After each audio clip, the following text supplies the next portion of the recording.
it's me, Jermaine. And today we continue on with the story of Job. Now, I know some of you all may be weary of hearing about Job, and we have been on Job for more than a few weeks. But it's very vital and important for us to understand Job's suffering in order that we may understand our own suffering. No one likes to suffer. No one likes pain. No one likes misery, sadness. No one likes strife. No one likes to feel burdened down and in some cases to feel even suicidal. But we have a tendency to want to skate through difficult times in order to get to the ending of a story, or the happy ending, should I say. In our text today, Job goes through his continuation of suffering. Mind you, at this particular time, we know that he has lost family members, he has lost cattle, he has lost livestock, he has lost his very health, and he has lost, most importantly, his reputation. Why do I say reputation? I could imagine that Job, as a very well-off man, had a plethora of friends. And it is evident in the scriptures that we're looking at this week in chapters 11 through 15 that he did, especially with him being a wealthy man. But Job struggles with his friends. And it's not that Job is struggling with it. It's as if his friends are struggling with Job, in particular with all of his suffering. So, have you ever had those kind of friends that, or had a type of friend that when you were going through a difficult trial in your particular life, they make some kind of assertion about why you're going through your particular trial as if you did something wrong? And that's the story and the case with Job. Because when you look through chapters 11 through 15, we see that his friends come, some of his friends come, or majority of them are coming and giving Job a hard time. I mean, they're just being blatantly rude. And Job is having to defend his character, his devotion to God, his love of God, his stance of God, his very character, because these people who he calls his friends think that they know him. Because everything that comes out of their mouth is contradictory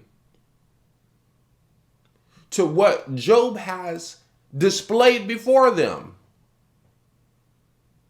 Let's not forget that Job is a righteous man. That's what if you go back to the very beginning of his story, he's a righteous man.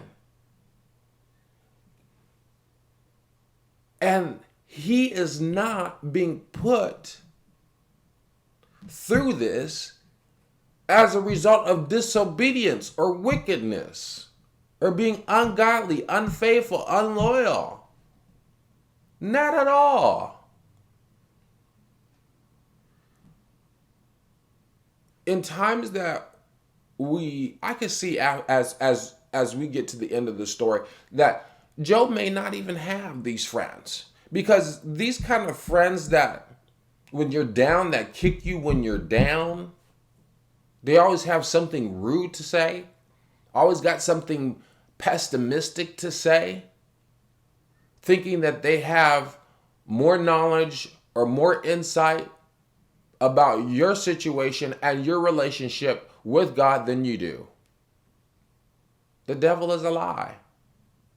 And those kind of friends, I can see as Job gets to the completion of the end of this process, I can see him walking away from some of those friends. I could see that his restoration will be his vindication. Because what these people thought that they knew of Job,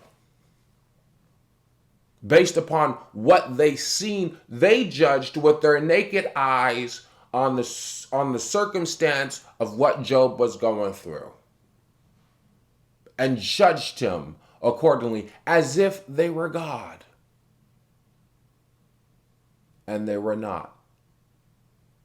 Job has to even confront them, and he says to them, look, my eyes have seen all of this. My ear has heard and understood this. You're not telling me anything new. I study the scriptures, basically, is what he's saying.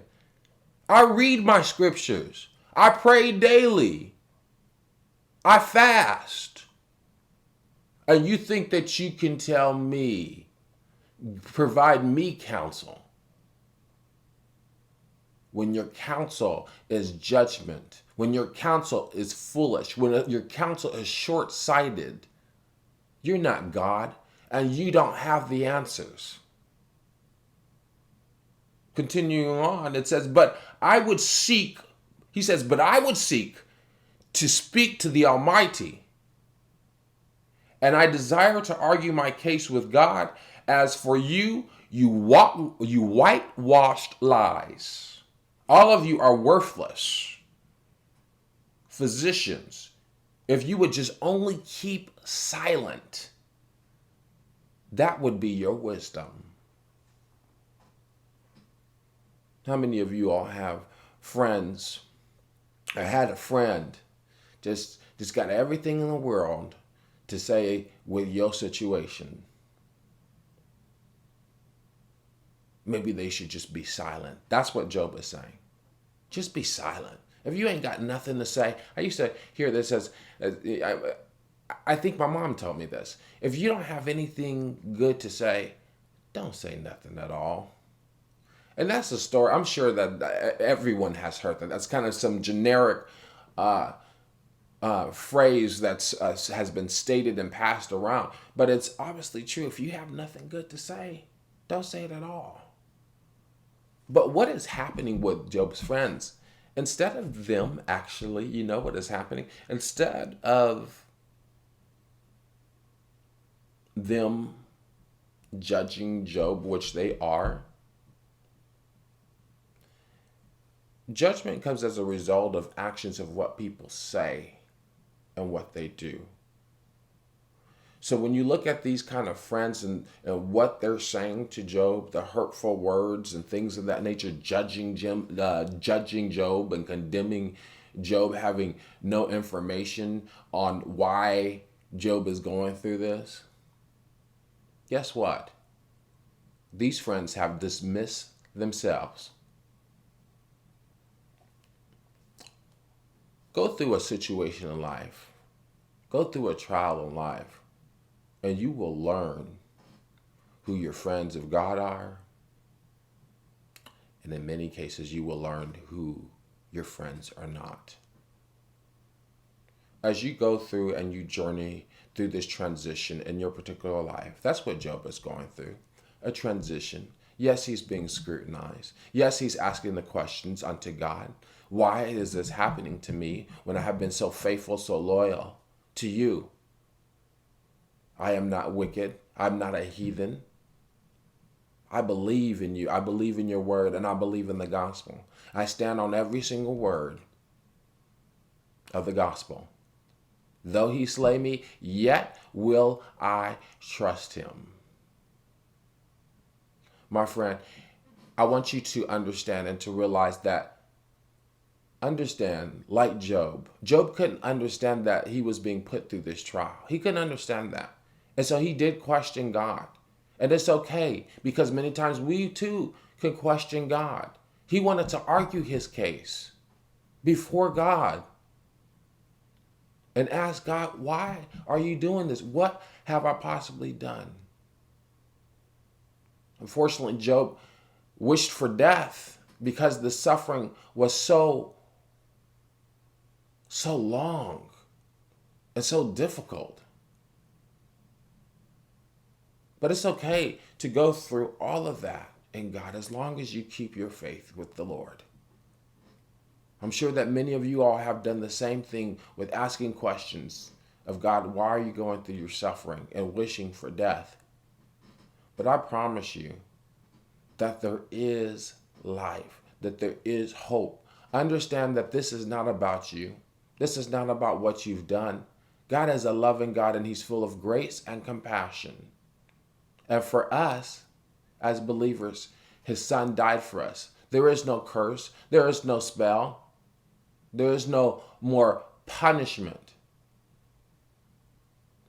Therefore, now there is no condemnation for those who are in Christ Jesus. So understand that this is not about what you've done, but this is just putting you a test to examine you, to magnify your relationship and devotion out of that suffering, out of that darkness.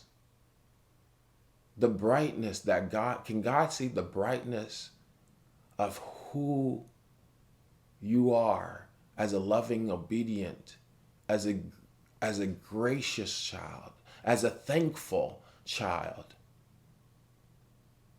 Can he still see you practicing what he told you to do and the work he has given you, even through your suffering? This is what's being examined. This is what is being scrutinized. This is what's being put to the trial. Satan is against you. And Satan is using even Job's friends to try to get Job down and out, and to get him to give up.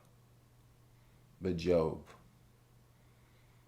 he understands that God is a just God. And Job is pleading his case and remaining faithful unto God, even though he doesn't have the answers. And that's the same that we must do. As we look forward to next week, we'll talk about how Job is going to reaffirm his innocence before God. And I'm sure he's going to have this addressed with all that his friends are saying, making false accusations. He will talk about his prayer for relief. We'll talk about there will be another instance to where a friend will accuse him again. Job, then we will talk about Job's reaffirmation, reconfirmation, reiteration of his faith in God. Thank you so much for watching. Continue along with me. Next week we'll be looking at chapters 16 through 20. God bless you. I'll see you next week.